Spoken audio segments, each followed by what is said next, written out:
Riv, we're joined by Diggs jungler Crumbs, fresh off yet another win against TSM. You're now 3-0 against them this split. So my first question to you is, why do you have their number? What's going on? I feel like their picks change every single week that we play them. They're just a completely different style every single time, and it's kind of, I don't think they've just found their own stride. I don't think it's that we have their number. I think that they're just struggling to just stick with one specific kind of team comp and style that they want to run. And if you're not playing at your optimal style, then you're gonna suffer. All right, and let's go back to Champion Select here. You talked about their picks. You guys didn't take Jax first pick. Yeah. You let them have it. Yet you guys both had comeback victories off of Jax yesterday. What was the thought process behind that?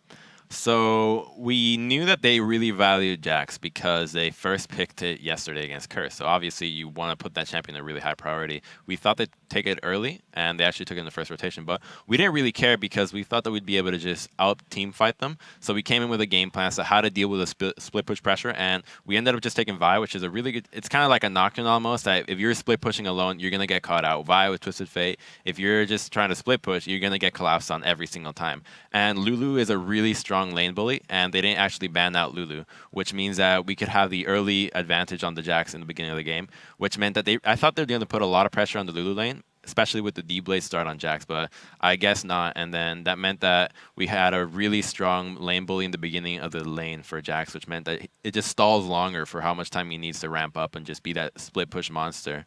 Well, you managed to get that Vi, and then we saw the effectiveness of it. We're going to jump to a replay.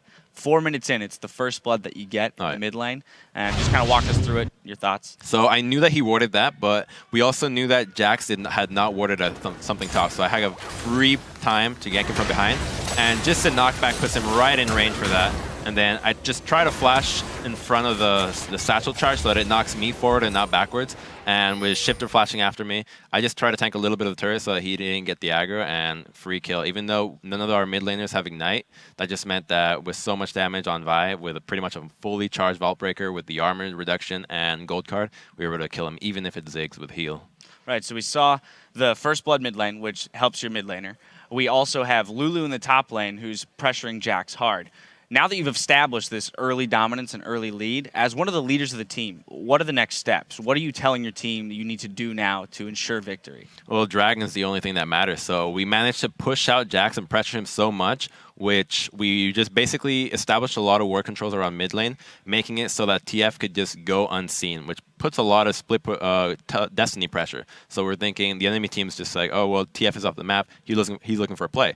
So by hiding Twisted Fate and me showing up top, making it really obvious that a gank is happening, we're able to shut down Jax and eventually force his teleport back to lane after Lulu chunking him, which meant that since our Lulu had a teleport, we're able to just head down a dragon and get free dragons, which was pretty much the story of the game. We just got a bunch of free dragons because we outplayed them with the teleports.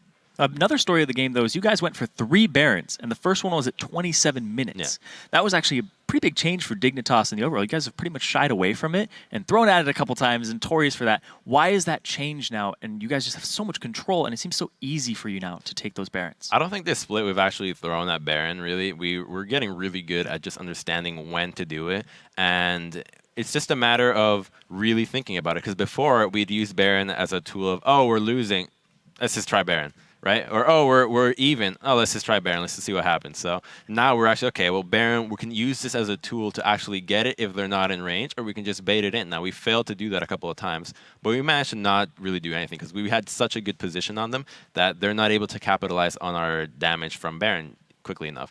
So we just basically tried many times until we managed to catch them at doing Dragon as 2, and then we just got a free Baron off that. So it just puts a lot of pressure on the map, especially with the Destiny, that you just walking into it makes it really dangerous for the opposing team. Yeah, we saw yet another example of that Baron control and pressure that you were talking about at 35 minutes, where off the heels of the Baron, you guys managed to catch Jax in the red side jungle. So we're actually going to pull that replay up. It's 35 minutes. Just explain to me kind of the thought process of having that Destiny pressure and things like that. Oh, so right now we just finished the Baron because I think we had killed Jarvan, so we had a lot of time, and Jax is really trying to kill Lulu, which I don't think he can kill him on his own anyways, but Lulu just tried to kite him out long enough, because if he dies with no flash by the time he spawns, we're able to establish good position into our lanes and just kill him again. So this is just a standard. There's nothing too special about this gank. It's just Lulu kiting him out while waiting for Twisted Fate. But him going for that play is a really desperate move by him. He's just trying to make something happen. And in reality, you're never going to kill Lulu as Jax like that, even if you have red buff. So eventually, it just backfired. And at that point, I feel like that game was pretty over for them. It was just a matter of how long can you stall with Ziggs. All right, and you guys are now tying CLG for first place again. Nobody's really run away with it this split. Who do you guys think is right on your heels, and who is your biggest competition right now in the LCS? I think every team's just strong right now. Obviously, CLG is pretty solid. We're 2-0-2 against them, and they've beaten us every time. But I think that it's just a matter of who can be better, really, because I really like the showing that we had against TSM this game because I felt like we were aggressors this time around.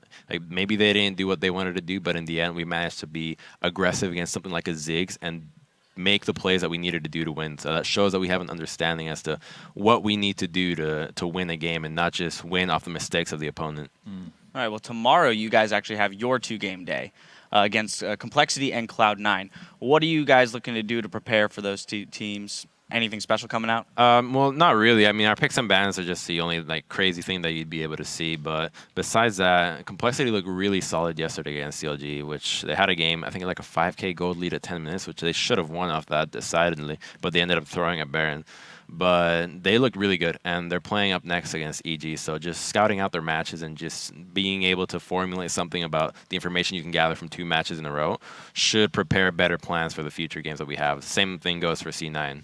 All right, just to touch on that a little bit more, the statistics have said that you guys perform very well at the very beginnings of weeks, either beginning or middle of weeks, and tend to lose more of your games that happen on Sundays or near the end of the week. Is that something that's in your guys' head that you're thinking about? Is there a reason why that might be? I never even thought of that, really. I always thought it was that it was the beginning of the split, not in terms of days. So I don't really know where that's coming from anyways, but as far as I know, I mean, it's already late. Isn't that late in the split already? It's week 7, so I feel like we've already gotten that past that part of, oh, you guys are just getting lucky in the beginning.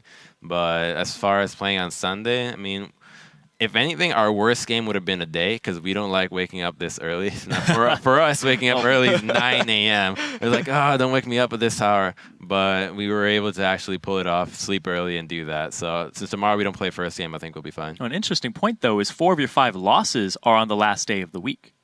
Wow, really? Oh, yeah. Okay. Well, I guess I didn't consider that stat. A little statistical knowledge for you. No, don't psych me out. I think we'll be fine. Oh, what is it? Oh. All right, well, regardless, great performance today. Best of luck tomorrow, and thank you for joining us on the desk. All right, don't go anywhere. After a quick break, we'll be right back with more action as Complexity storms onto the Rift to face off against Evil Geniuses. Stay tuned.